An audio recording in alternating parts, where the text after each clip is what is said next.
Hi guys, Afro Blue here. Now, with used games, it can be a great way to really experience gaming's past, to look at games that are no longer in print, and really delve into where we've come from, as well as, no doubt, save yourself some cash.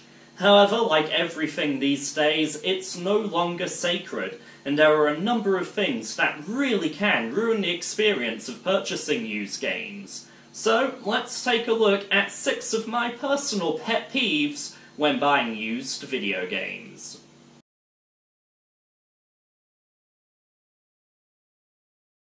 A lot of consoles will run 2 lines of games, one being the first print and the other being a classics or best of for those that reach a certain sales mark, the most famous of which being PlayStation's own Platinum line. Now, with Platinum games, there's a little bit of a stigma attached. Yes, they look different, yes, they say that you weren't there the first time around, and, in addition, they often don't have the disc artwork, merely having just the title of the game on a silver disc. So, imagine if you spend ages foraging around the used section for the non-Platinum version of the game, so that you get the disc with the artwork on, and you open it up when you get home, only to find it's a Platinum disc, or Classic, or anything else for that matter, or, indeed, the Platinum Manual, because those will be different as well. This has happened on a number of occasions to me, and it really does my head in. I will always pull them up on it. I will check a disc there and then at the counter, and yeah, I've had the debate with them several times where they say, oh, it's still the same game. No, it's really not. It's a different edition of the game, and it doesn't belong with that case. I have walked away from some purchases for that very reason. And I think the worst case scenario is when you argue it with them, and they don't have the normal edition disc anymore because they gave the normal disc away with a Platinum case. It's a practice that's just gotta stop, and they're very clearly different.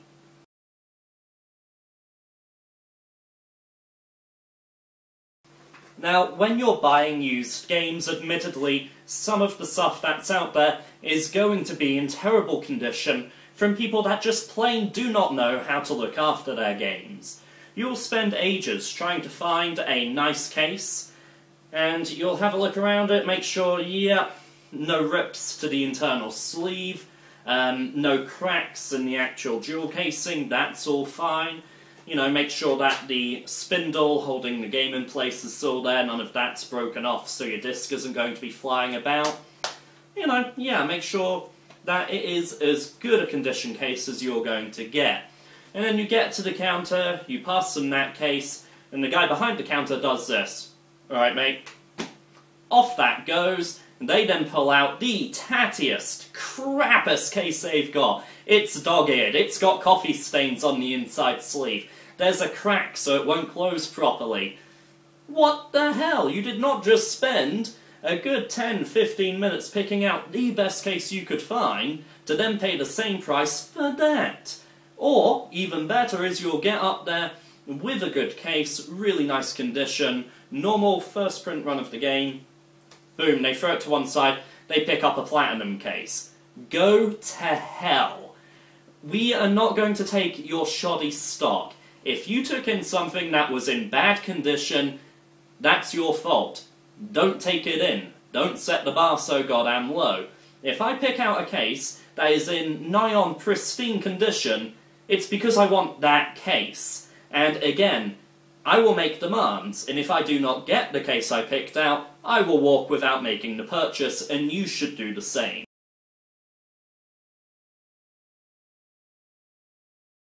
So as I've said, when buying used games, what I will always do at the counter, take a look at the condition of the disc itself before I pay for it. And this isn't just to make sure that it's the right edition of the game in there, as opposed to, say, Platinum or Classics edition. No, you're also checking the actual condition of the disc. You know, it's used, so a couple of surface scratches, maybe a fingerprint or two, that's to be expected. I mean, it's not going to be mint, let's be fair. However, some of the discs I have seen in the past look horrendous. There was a copy of Sonic and Sega All-Stars Racing from CEX, yes, I'm going to name and shame you, which looked like it'd been left at the bottom of a dog food bowl. I mean, it literally looked like there was mould growing on it. There's a reason I stopped shopping at Game, one of which being that there was a used game disc with jam on the damn back of it. Jam, of all things, and you would think that they would notice these things when taking them in. Again, if you're going to take in a used game and sell it in your store, make sure it's actually in sales-worthy condition before you take it from them. And it baffles me that a lot of places just do not have that quality control. Doesn't seem to be there. And if it is a bad condition disc and they don't have any offers, the most they will do is offer to take a layer off it. Now, that can only be done so many times before you destroy a disc, let's face it.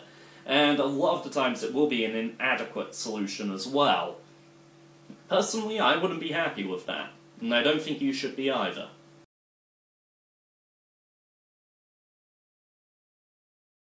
Aren't special editions great? I mean, just look at them. You get a big old beefy box, usually a nice statue or something, art books, and, in this particular case, individually numbered items as well. You know what's not so great? When someone has a special edition that's missing a component. Let's say that wasn't there. Fair enough, bits and pieces go missing, but imagine not being told until you get to the counter, at which point, oh, I'm sorry, we can't find the statue. We can't find the ring. What we have found is the big box. We've got the big box that stuff goes in, we just don't have the stuff that goes in the box. That ain't good enough. Again, if you're taking in a special edition and it's missing pieces, you either say so prior to getting to the till, whether it be on, a little notice on the price sticker or something like that, or you don't take it in. Quite frankly, if something is incomplete, why are you willing to resell it incomplete? Especially, again, if there's a long queue as well, that's the most annoying thing. You stand there for about, 20 minutes, half an hour, because goddamn, this is a long queue. And you get all the way there just to find out that what you thought was going to be awesome is just a box without the damn contents. Way to go!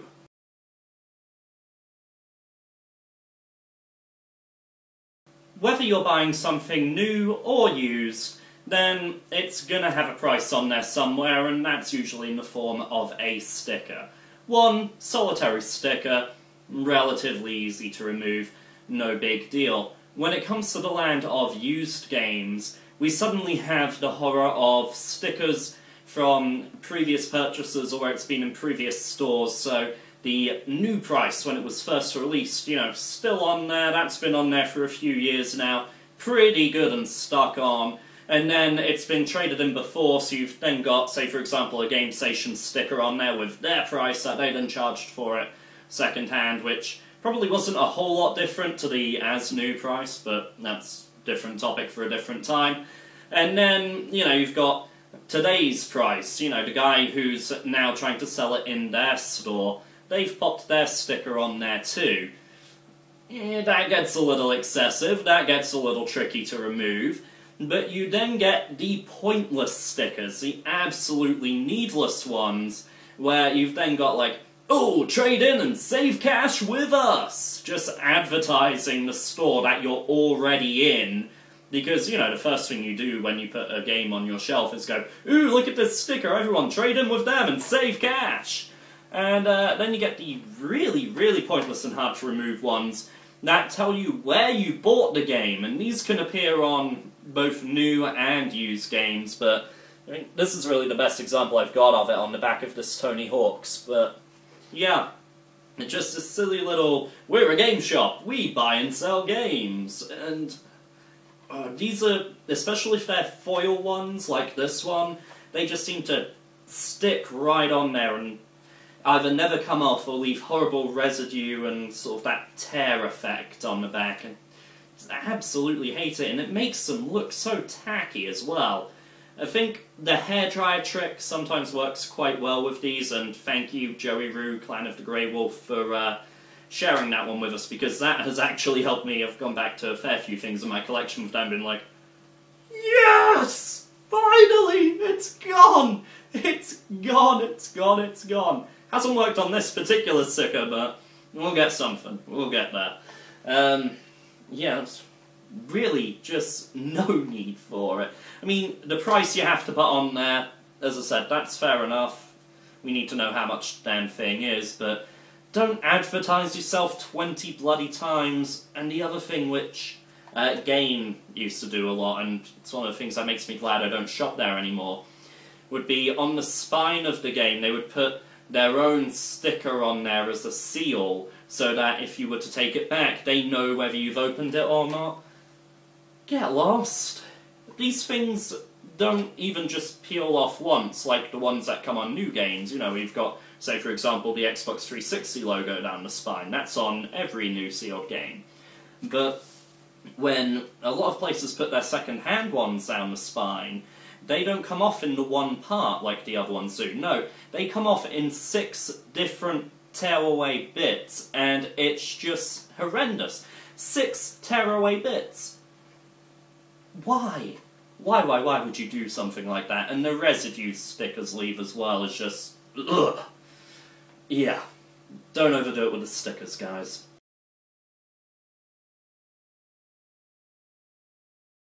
We're now moving on to my biggest pet peeve, and I don't have a real-world example for you because I absolutely refuse to buy any game that's had it done to it. This is where a game will come in, case, manual, you know, actual game, and stores will, as a fight against shoplifting, take that manual, take that game, put it behind the counter and put the actual, just empty case out. Quite an effective method. But to make sure that that game and manual go back with that case, they will take a permanent marker and they will write on the case, not on the actual outboard, you know, plastic sleeve so that you can just get a replacement case. No, on the actual insert, on the actual bloody artwork, they will write a code, and then they will take the actual cartridge or disc and the manual and write that same code on those so that they know that case, that game and manual. I can see the logic behind it. You want to make sure that a case leaves with the same goods it arrived with. Fair enough. But why have you just destroyed it? Seriously, it ruins games. It makes collectors cry, and it makes it more likely that a lot of people will simply pass on that title. They will look at it, they will see that, they will say no thank you, and they will go elsewhere. Now, if you want to do this whole system, if you want to make sure it's the same disc and manual with the case, because, you know, games cry if they go out in a different case to the one they came into the store with, they don't want to be separated. It also avoids the problem I mentioned earlier of, you know, having a platinum disc to a normal case, because then, you know, that can't happen either. One place I used to shop at just used to put the code on the price sticker, and then the same code would be written on a plastic sleeve that the manual and disc would go inside, so that way he knows that disc is leaving with that case, but he is not at any point vandalized the actual product itself. At no point has he taken anything away from it, because he's not gone and bloody drawn all over it. And that works absolutely fine. And I think it is, you know, something that can very easily be avoided, that no one should be doing anymore. I mean, I want to slap someone every time I come across it. Just find out who was responsible for that and don't do it. Bad. But I think it is from, you know, just that solution, or just keeping everything, you know, in alphabetical order so that, yeah, that Assassin's Creed disc might leave with a different case to the one it came in with, but so long as it isn't, you know, a classics disc to a normal case or vice versa, that's fine. I just think everything on this list could be very easily avoided in much the same way. Everything on this list would be avoided by just giving a crap. I mean, let's get down to it. That's what causes this. Most of the problems I have happen in Game, GameStation, HMV, CEX, the big names, you know, we've got a store everywhere, they're the worst offenders for practically everything I've mentioned. And it's because they are franchises. Their staff don't give to. They don't care. They just do not care. If someone brings in a tatty, dog-eared, sun-bleached, scratched, fingerprinted game, they'll take it in. They'll give them, you know, maybe a little less than the normal rate, but they'll take it in. And then they'll sit there and wonder why no one then buys it, or why they can't sell it on. And then they just keep reducing the price, and half of them probably eventually chuck it altogether.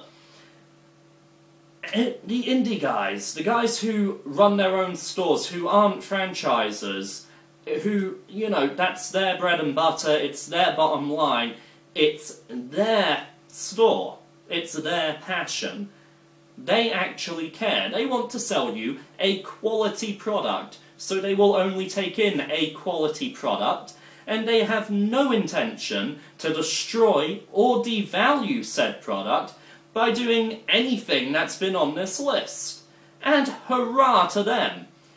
It's the reason that I will really only buy my used games from these independent guys now.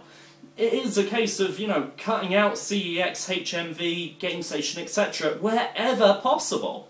Because if I want something that I know is going to be good from someone who actually cares about games, as opposed to some guy who's just there to do a 9-5 and get the hell out of there and probably hates your guts, let's be honest. You know, I would rather buy from the guy who, yeah, their passion is games, you know, they know their stuff, and they want to give you a fair price for a good product. Go to them. Please, by all means, go to them, not the person who's just doing it as a day job and, you know, maybe getting £6 an hour to really try and sell you the worst quality product that they have, just so that they can be clear of that and not have to, you know, deal with that when they take their stock take. At any rate, this has been Afro Blue. Those are my big pet peeves when it comes to buying used games. Let me know yours. I'm sure there's a couple that I've glossed over that some people are going to be like, well, hey, he should have mentioned this. How dare they say, for example, flat pack a cardboard N64 box and send that to you in the post? I mean, I've mainly been talking retail, but people who buy things from eBay or Car Boots, or, you know, feel free to jump on in. Even do a video response as well if you want to. That's completely open to you. But thank you very much for watching, and I will be back with you again soon.